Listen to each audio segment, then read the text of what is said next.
नमस्कार। संतोष पाठक ऑफिशियल के सभी दर्शकों को नव वर्ष की हार्दिक बधाइयाँ, शुभकामनाएं।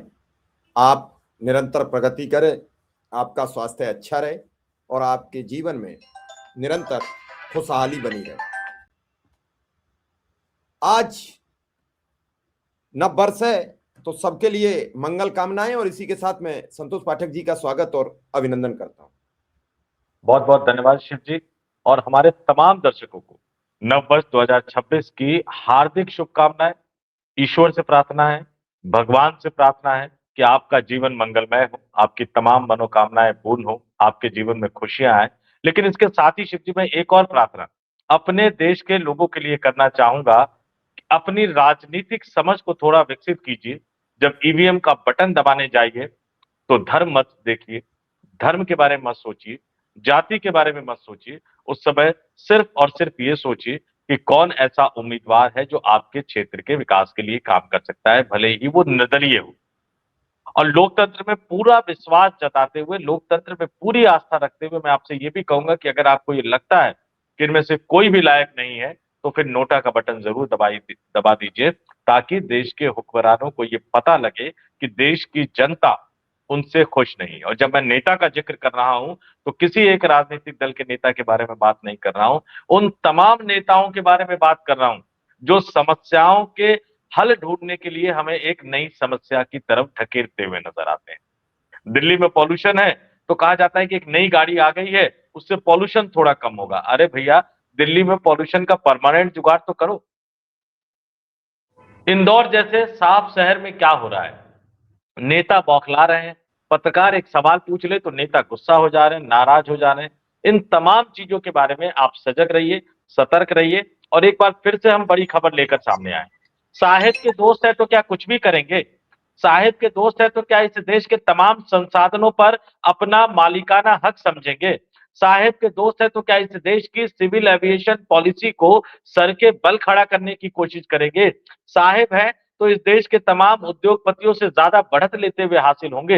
लेकिन 2026 में अब ये नहीं चलेगा, क्योंकि अंबानी ग्रुप ने, मित्तल ग्रुप ने, टाटा ग्रुप ने इस देश के आधे दर्जन उद्योगपतियों ने अब अडानी के खिलाफ, साहेब के दोस्त के खिलाफ मोर्चा खोल दिया है। गौतम अडानी के खिलाफ मोर्चा खोल दिया है। गौतम अडानी के ग्रुप के खिलाफ मोर्चा खोल दिया है कि अब ये दादागिरी हम बर्दाश्त नहीं करेंगे। और वाकई ये सवाल मैं अपने दर्शकों से भी कहूंगा कि आप भी बताइए कि देश कानून और संविधान के हिसाब से चलेगा कि साहेब के दोस्त की मर्जी के हिसाब से चलेगा? वो एक गाना है, सैया भय कोतवाल।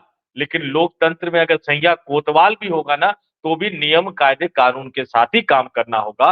तो बड़ी खबर लेकर हम आए हैं, कौन कौन से उद्योगपतियों ने मोर्चा खोल दिया है साहेब के दोस्त के खिलाफ, और साहेब की मुश्किलें 2026 में कैसे बढ़ने वाली है। और हमेशा की तरह शुरुआत अपने शानदार अंदाज में शिव जी करेंगे। लेकिन मैं फिर कहूंगा, अपने आंख और कान दोनों खुले रखिए। भगवान ने हमें मनुष्य इसीलिए तो बनाया है कि हम सोच सकते हैं, हम समझ सकते हैं, हम सभ्यता के विकास के लिए काम कर सकते हैं। तो धर्म के पीछे, स्वार्थ के पीछे अंधे मत हो जाइए।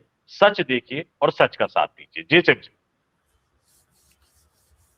12वें वर्ष में हम प्रवेश कर रहे हैं।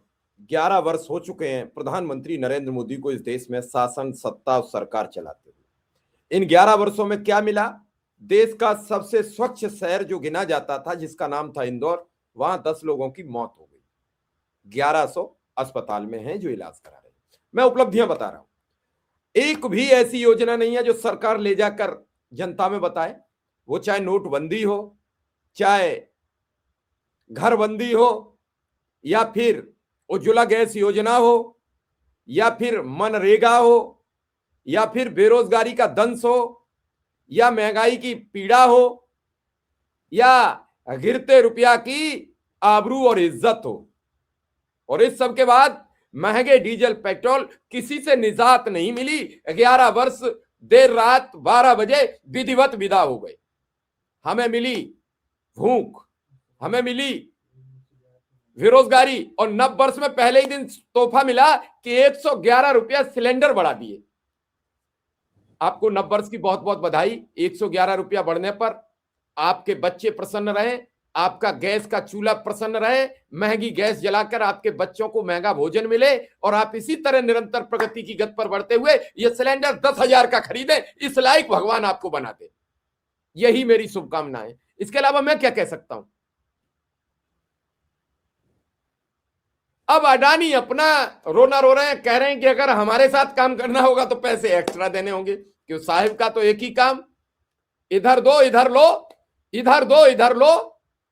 भैया आप सिम का जो सबसे कम का वाउचर 300 रुपया, 299 रुपया 90 पैसे का बेचोगे और हमसे फ्री में काम ले लोगे, ये नहीं चलेगा, ये नहीं चलेगा। आपने भी 6 महीना फ्री में सिम देकर ऐसा पूरे देश को घन चक्कर बनाया है, गोल गोल घुमाया है कि पूरा देश अब 300 रुपया का वाउचर खरीदता है। मैं बड़ी गंभीर बात कह रहा हूं। और वो 1 महीने का वाउचर 13 महीने खरीदता है। ये भी नई इसी सरकार की पॉलिसी है। मतलब पहले 12 महीने में निपट जाते थे, 30 दिन का वाउचर होता था, महीना 31 का होता था तो 31 का वाउचर होता था, अब तो 28 दिन का होता है और कुल मिलाकर 13 महीने हो जाते हैं एक साल में। और साहब के दोस्त जो है वो शेर पे सवा शेर हो गए। साहब के दोस्त कह रहे हैं कि भैया ठीक है, जो लूटे हो थोड़ा सा हमें भी दे दो। और अब दर्शकों को हम दिखा देते हैं। शिव जी, आपसे मैं कहूंगा कि थोड़े से वो खबरों को दिखाइए कि सबसे पहले नवभारत टाइम्स की खबर है और क्या लिखा है नवभारत टाइम्स ने। आपके स्क्रीन पर देखिए कि गौतम अडानी साहब क्या चाह रहे हैं। हेडलाइन देखिए, ज्यादा फ्लाइट्स चाहती है अडानी ग्रुप, लेकिन एयर इंडिया किसके पास है? पहले सरकार के पास था, लेकिन अब उसके मालिक टाटा ग्रुप है। तो टाटा ग्रुप ने और इंडिगो ने इस पर ऐतराज जता दिया है। क्या है ये मामला, आगे आपको चल के बताएंगे। लेकिन अब जरा दूसरा देख लीजिए, ये अडानी अंबानी साहब का, माफ कीजिएगा, अंबानी साहब का जो चैनल है न्यूज 18 की खबर है। त्रस्त वो भी है, और वो कैसे त्रस्त है ये देख लीजिए। न्यूज 18 की खबर आपको बताएगी कि क्या चाहते हैं अडानी साहब, क्या चाहते हैं अडानी साहब बाकी प्राइवेट कंपनियों से। और ये देखिए, केंद्र से क्या चाहता है। 8 एयरपोर्ट संभालने वाला अडानी ग्रुप, एयर इंडिया और इंडिगो अड़कर बोले ये ठीक नहीं है। एयर इंडिया यानी टाटा और इंडिगो, अभी कुछ दिन पहले जो समस्या हुई थी हमने आपने सबने देखा था। एक और खबर मैं आपसे अपील करूंगा, शिव जी जरा दिखाइए, क्योंकि एक तो एयरपोर्ट का मसला हो गया कि ज्यादा फ्लाइट चाहती है। क्या चाहती है? सिविल एविएशन पॉलिसी को। और ये अगला देखिए, टेलीकॉम ऑपरेटरों ने डिपार्टमेंट ऑफ टेलीकम्युनिकेशन से अदानी स्वामित्व वाली नवी मुंबई हवाई अड्डे पर कनेक्टिविटी समस्याओं में हस्तक्षेप करने को कहा है। ये एंजल वन की खबर है। और अब जरा मैं अपने दर्शकों को एक एक करके ये खबर बता देता हूँ। शिव जी, इसको हटा देते हैं, दर्शकों को समझाता हूं कि ये खबर क्या है। अभी इंडिगो का क्राइसिस आया, उससे पहले ये पायलट के जो ट्रेनिंग वाली इंस्टीट्यूट में एक बड़ी हिस्सेदारी खरीदी। एयरपोर्ट एक के बाद एक अडानी के कब्जे में जा रहे हैं। और आपको बता दूं कि ज्यादा एयरपोर्ट, एक से ज्यादा एयरपोर्ट अडानी ग्रुप को देने के लिए भारत सरकार ने अपनी एयरपोर्ट पॉलिसी में परिवर्तन किया था, नरेंद्र मोदी साहब की सरकार ने। लेकिन अडानी साहब वो बिजनेसमैन ही क्या जो संतुष्ट हो जाए। और साहब का हाथ है तो संतुष्ट कैसे हो सकते हैं भैया? कल को सत्ता बदल गई तो पता लगे गड़बड़ हो गया।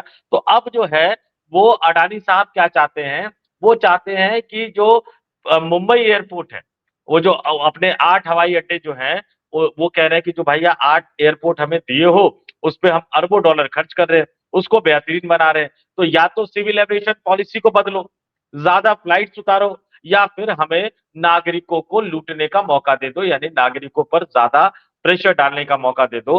अडानी एयरपोर्ट जो है देश में 8 हवाई अड्डों का संचालन कर रही है और उसने भारत सरकार से कहा है कि वह यूएई, ध्यान से सुनिएगा, वह यूएई, सऊदी अरब, कतर, सिंगापुर, इंडोनेशिया और मलेशिया जैसे देशों के साथ बातचीत करे ताकि उड़ानों की संख्या बढ़ाई जा सके। देशों के नाम भेजे हैं, भारत सरकार को भेजे हैं कि इनसे बात करो। आदेश दे रहा है, एक उद्योगपति आदेश दे रहा है कि इन देशों से बात करो। और ये तय मानकर चल लीजिए, ऐसा भी हो सकता है कि पहले ही उन देशों के साथ अडानी ग्रुप ने सेटिंग कर ली होगी कि भारत सरकार की एक चिट्ठी जाएगी, तुरंत आप भी हाँ कर देना। नहीं तो किसी बिजनेसमैन की इतनी हैसियत है कि वो देशों के नाम लेकर सरकार को आग्रह के स्वर में आदेश देता हुआ नजर आए। और अडानी ग्रुप ने पिछले महीने सरकार को बताया कि अगर ज्यादा उड़ानें शुरू हुई तो मुंबई एक ग्लोबल एविएशन हब बन सकता है। अडानी ग्रुप ने कहा कि भाई हम इतना पैसा खर्च कर रहे हैं तो उनको फ्लाइट बढ़ाने की इजाजत दे दो। और वो बाकायदा उन्होंने देशों के नाम बता दिए। और आगे क्या बता रहा है कि इस ऐसा नहीं किया गया। ध्यान से सुने दर्शक, तो इससे भारतीय ग्राहकों को ज्यादा पैसे देने पड़ेंगे क्योंकि उड़ानों की कमी होगी। जब आपने एयरपोर्ट का टेंडर भरा था, जब आपने एयरपोर्ट लिया था, तब आपको पता नहीं था कितने पैसेंजर वहां आते हैं, कितनी हवाई जहाजें वहां उतरती हैं, कितना इनकम आपको होगा और कितना निवेश आपको करना चाहिए। अब आप धमकी दे रहे हो कि सरकार अगर आपकी पॉलिसी नहीं मानेगी तो आप जो है वो लोगों पे प्रेशर डालोगे, भारतीय यात्रियों पे प्रेशर डालोगे। और ये बता दूं पॉलिसी क्या होती है। देखिए, जो उड़ानें होती है ना शिव जी की, किस देश की कितनी फ्लाइट कहाँ जाएगी, किस देश की कितनी फ्लाइट कहाँ जाएगी, ये समझौता होता है। इवन हमारे अपने देश में यूपी की कितनी बसें यूपी रोडवेज की दिल्ली में आएगी, दिल्ली डीटीसी की कितनी बसें उत्तर प्रदेश में जाएगी, समझौता होता है। ऐसे एयरलाइंस में भी समझौता होता है। 2014 सरकार का एक रुख रहा है हमेशा कि अंतरराष्ट्रीय एयरलाइन, खासकर पश्चिम एशिया, वेस्टर्न एशिया के देशों से आने वाले एयरलाइंस को ज्यादा उड़ानें ना दी जाए, क्योंकि अगर ऐसा दिया जाएगा तो भारतीय एयरलाइंस पर नकारात्मक असर पड़ेगा। और पिछले कुछ वर्षों में इंडिया में कितनी एयरलाइंस कंपनियां बंद हुई हैं। खुद प्रधानमंत्री कह रहे थे ना कि हवाई चप्पल वाला हवाई सफर करेगा, 2,500 का टिकट मिलेगा, लेकिन सस्ते एयरलाइंस बंद होते चले गए। ये जम्मू कश्मीर कनेक्टिविटी की बात करते हैं, मैं लद्दाख गया था, लद्दाख के लोगों से मैंने पूछा, उन्होंने कहा कि भैया यहाँ पर पहले लेह एयरपोर्ट पे सस्ती फ्लाइट आती थी तो लोग जो है वो बर्फबारी के सीजन में भी आ जाते थे, अब तो फ्लाइट के रेट ही महंगे हो गए, आप चले जाइए। बाकी तो मुंबई, दिल्ली, प्रयागराज, ये तो अभी माघ मेला आने वाला है, आप देखिएगा फ्लाइट के रेट जो एयरलाइंस है वो कितना लूटते हुए नजर आएंगे। तो ये अडानी ग्रुप जो है वो सीधे सीधे सरकार को आदेश दे रहा है और साथ ही चेतावनी भी दे रहा है। अब जो इंडिगो है, इंडिगो की छवि तो इस वाले क्राइसिस में खराब हो गई, इस बारे में कोई दो राय नहीं है। और इंडिगो को भी सबक सिखाना चाहिए, हालांकि सरकार कुछ कर नहीं पाई। और दूसरा टाटा ग्रुप वाला एयर इंडिया है, इसने साफ साफ कह दिया कि नहीं, ऐसा नहीं करना चाहिए, ऐसा करने से नकारात्मक असर पड़ेगा। तो ये तो एक समस्या हो गई मुंबई एयरपोर्ट की। एक और भाई साहब को, अडानी साहब को नवी मुंबई एयरपोर्ट मिला है। अब जब आप दिल्ली एयरपोर्ट पे जाते हैं तो किसी के पास एयरटेल का सिम होता होगा, मतलब साहब मालिक है, किसी के पास वोडाफोन आइडिया का सिम होता होगा, किसी के पास जियो का सिम होता होगा। बीएसएनएल काम करेगा नहीं करेगा मैं इसकी गारंटी तो नहीं ले सकता। बीएसएनएल एमटीएनएल का मैंने लिया था बहुत साल पहले, उसको छोड़ना पड़ा मुझे। इन तीनों कंपनियों के सिम काम करते हैं शिव जी, आप भी जाते हैं एयरपोर्ट, मैं भी जाता हूं, तो हमारे सिम तो काम करते हैं। अब नवी मुंबई एयरपोर्ट पे अडानी साहब एक नई चीज लेकर आ गए, और ऐसी चीज लेकर आ गए हैं जिससे अंबानी भी परेशान हो गया, वोडाफोन आइडिया भी परेशान हो गए, जिससे एयरटेल वाले मित्तल साहब भी परेशान हो गए। अब क्या हो गया, तो इन तमाम लोगों ने, इन कंपनियों ने मिलकर पत्र लिखा। किसको पत्र लिखा? भारत सरकार को पत्र लिखा। और जो इनकी एसोसिएशन है उन्होंने ये पत्र लिखा, और मैं जरा दर्शकों को बता देता हूं कि ये किसने हस्तक्षेप की मांग की है। ये जो सेलुलर ऑपरेटर एसोसिएशन है, जो तमाम मोबाइल कंपनियों की एक संयुक्त कंपनी है, सेलुलर, ये मैं इसका आपको फुल फॉर्म पे बता देता हूं कि COAI है जो है, इन्होंने सरकार को पत्र लिखा है। और सरकार को पत्र लिखकर cellular operators association of India, जिसमें कि एयरटेल, जिसमें कि रिलायंस जियो, जिसमें कि वोडाफोन, इन तीनों कंपनियों के का जो प्रतिनिधित्व है, उसने आरोप लगाया है कि Navi Mumbai airport international limited, जिसका स्वामित्व अडानी ग्रुप के पास है, ने स्वतंत्र बुनियादी ढांचा तैनाती के लिए राइट ऑफ वे की अनुमतियां देने से इनकार कर दिया है। इसके बजाय ऑपरेटरों से, यानी रिलायंस जियो से, एयरटेल से और वोडाफोन आइडिया से ये कहा गया है कि वे एयरपोर्ट के इन हाउस नेटवर्क सिस्टम का उपयोग प्रतिमाह, एयरपोर्ट का इन हाउस सिस्टम किसका है शिव जी? इन हाउस सिस्टम तो अडानी ग्रुप का ही होगा ना। तो कह रहे हैं कि उन सिस्टम का उपयोग करे और इसके लिए प्रत्येक महीने 92 लाख रुपए दे। यानी अगर 4 सर्विस प्रोवाइडर है तो हर महीने उनको 44 दशमलव माफ कीजिएगा, हर साल जो है उनको 44.16 करोड़ रुपए एक्स्ट्रा चाहिए इन टेलीफोन ऑपरेटर कंपनियों से। अच्छा, इसका एक और खतरा बता देता हूं। ये सिर्फ इन्हीं कंपनियों से पैसा नहीं ले रहे हैं, वो कह रहे हैं कि हमारा जो इन हाउस सिस्टम है उसका इस्तेमाल कीजिए। अब आप अडानी ग्रुप का इन हाउस सिस्टम का इस्तेमाल करेंगे उनके एयरपोर्ट पर जाकर, ये बिल्कुल वाईफाई की तरह होता है। तो आप जिनका वाईफाई इस्तेमाल करेंगे वो चाहेंगे तो आपके पूरे मोबाइल का डाटा ले सकते हैं, वो चाहेंगे तो आपके पूरे मोबाइल का डेटा ले सकते हैं। कहां गई प्राइवेसी, कहां गई निजता? क्या एक उद्योगपति के सहारे नरेंद्र मोदी साहब इस देश के हवाई यात्रा करने वाले लोगों का पूरा डेटा इकट्ठा करना चाहते हैं? इस तरह के आरोप भी लगाए जा रहे हैं। लेकिन अच्छी बात यह है कि इस देश के बड़े-बड़े उद्योगपति, चाहे वो अंबानी ग्रुप हो, चाहे वो टाटा ग्रुप हो, चाहे वो मित्तल ग्रुप हो, चाहे वो वोडाफोन आइडिया ग्रुप हो, अब साहेब के दोस्त अडानी ग्रुप की मनमानी के खिलाफ तन कर खड़े हो गए हैं और भारत सरकार को सीधे-सीधे बता रहे हैं कि ये नहीं चलेगा बॉस। अब दोस्ती यारी नहीं चलेगी। नियम कायदे कानून की बात कर लो। बहुत पहुंचा दिए अपने दोस्त को फायदा। 2026 में हम ये बर्दाश्त नहीं करेंगे कि हम लुटते रहे, पिटते रहे, इंडस्ट्री खत्म होती रहे और आप अपने दोस्त को फायदा पहुंचाने में लगे रहो।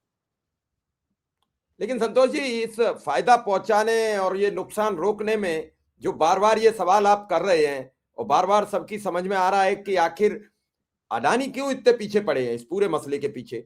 हर व्यक्ति को वो टारगेट कर देते हैं, हर उद्योगपति को टारगेट कर देते हैं। सरकार में बिल्कुल साफ साफ समझ में आता है कि सरकार उनके लिए किसी भी हद तक नए नियम कानून सब कुछ बदल देती है। अभी आपने देखी अरावली को लेकर कितनी हाय तौबा हुई। सुप्रीम कोर्ट को जिस जज ने अपना आदेश दिया था उसी को पलटना पड़ गया।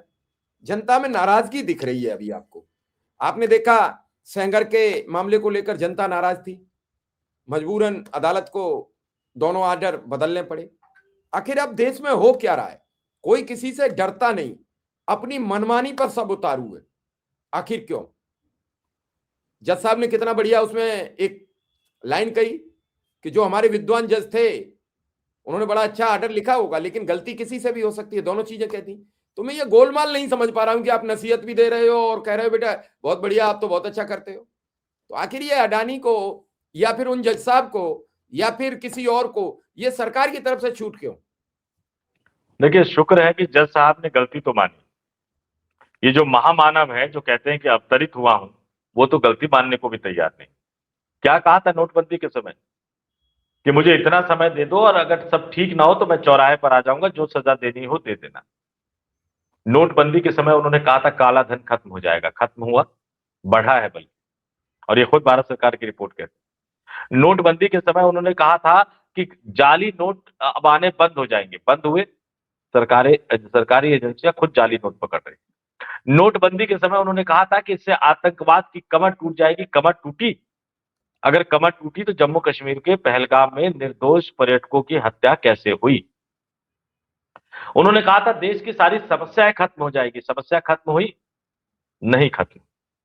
ऐसे न जाने कितने वादे किए। और मैं सिर्फ इतना कहूंगा कि आपको ज्यादा दूर जाने की जरूरत नहीं है।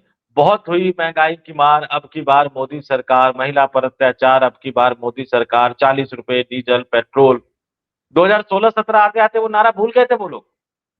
2016-17 आते आते वो नारा भूल गए थे लोग। और हर चुनाव से पहले एक नया नारा गढ़ते हुए, एक नया नारा बताते हुए नजर आते हैं ये लोग। और अपनी पुरानी विफलताओं असफलताओं को छुपाने के लिए हर बार नया नारा गढ़ते हुए नजर आते हैं ये। इसका मतलब जनता को बहुत ज्यादा दूर जाने की जरूरत नहीं है। 2013 से 2025 तक सिर्फ इनके नारे पढ़ ले कि कब इन्होंने कौन से नारे लगाए और कैसे उस नारे को किनारे कर दिया।